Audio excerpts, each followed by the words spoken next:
High up in the Whispering Woods, nestled in the tallest oak tree you've ever seen, lived a very special squirrel named Cosmo. Now, most squirrels spend their days scurrying around, burying nuts, and then forgetting where they put them. But not Cosmo. Cosmo was different.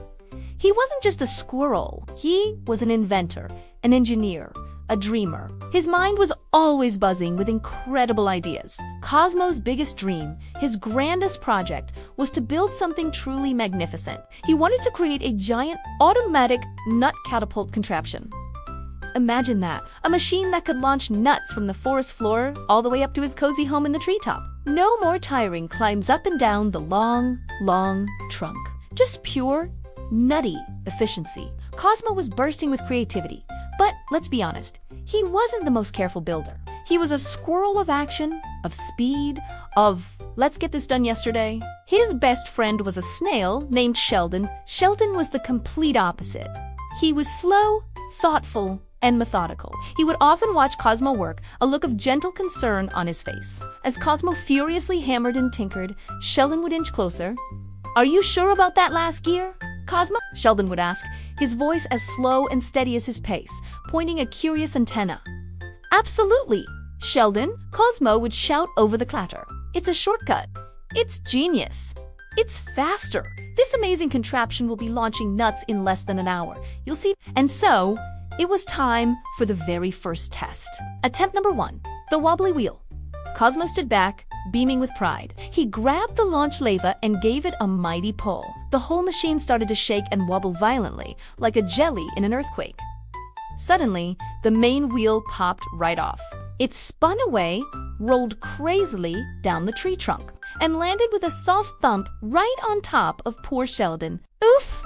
came a muffled voice from under the wheel. Sheldon, completely unharmed, but now wearing a rather fashionable hat made of gears and wood, peeked out. Cosmo frowned, scratching his head. Too wobbly," he declared.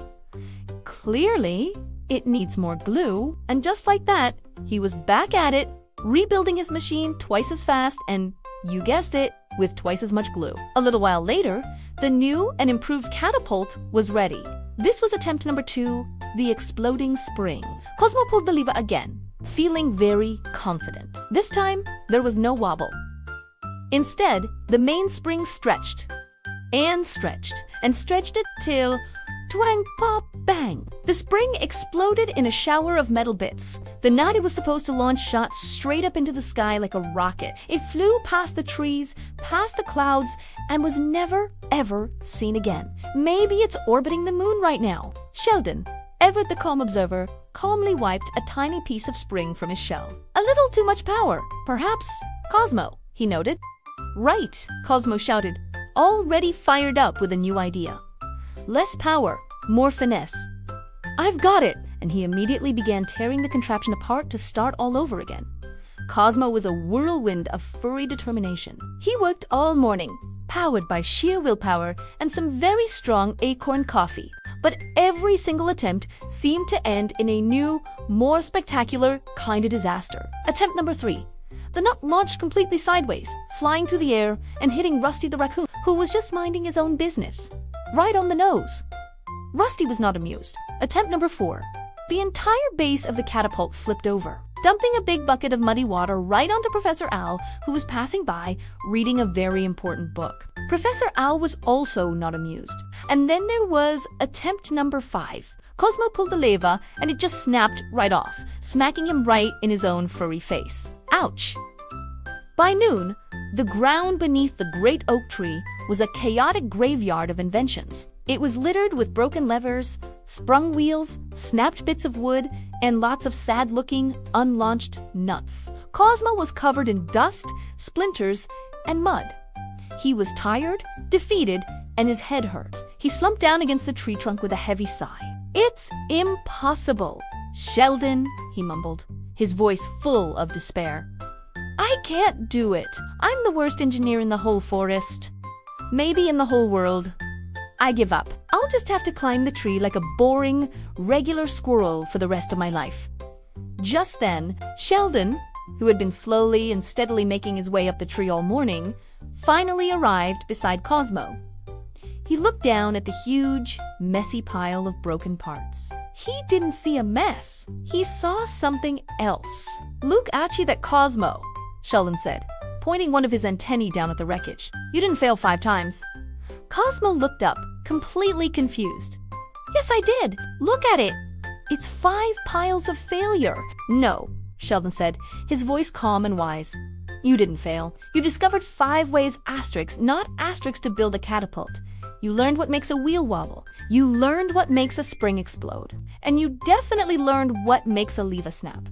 He gestured to the whole scene. "That pile isn't garbage, Cosmo. It's your very own personal encyclopedia of mistakes." A little light went on in Cosmo's head. He looked at the broken pieces again, but this time with new eyes. Sheldon was right. He suddenly realized that every single disaster had taught him something important. The answers were all right there in front of him. He just hadn't been looking at his failures as lessons. They weren't endings. They were clues. With a new burst of energy, Cosmo jumped up.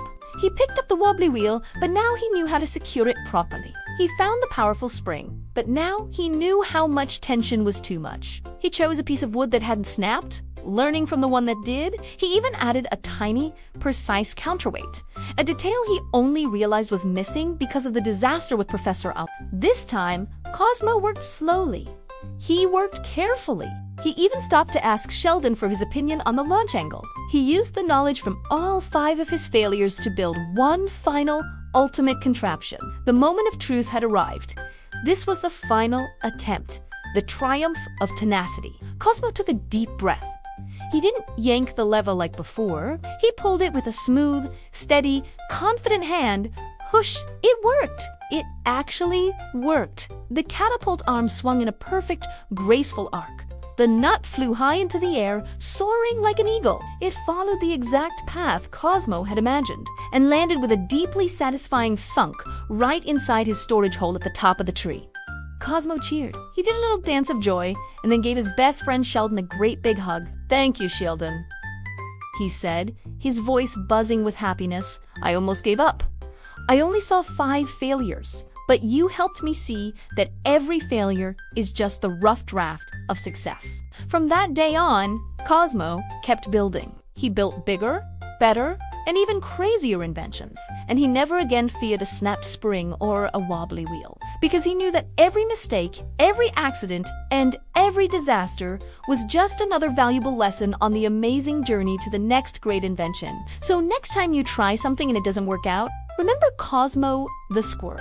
It's not a failure, it's just your very own encyclopedia of mistakes, guiding you one step closer to getting it right. Thanks for watching, and don't forget to keep on inventing.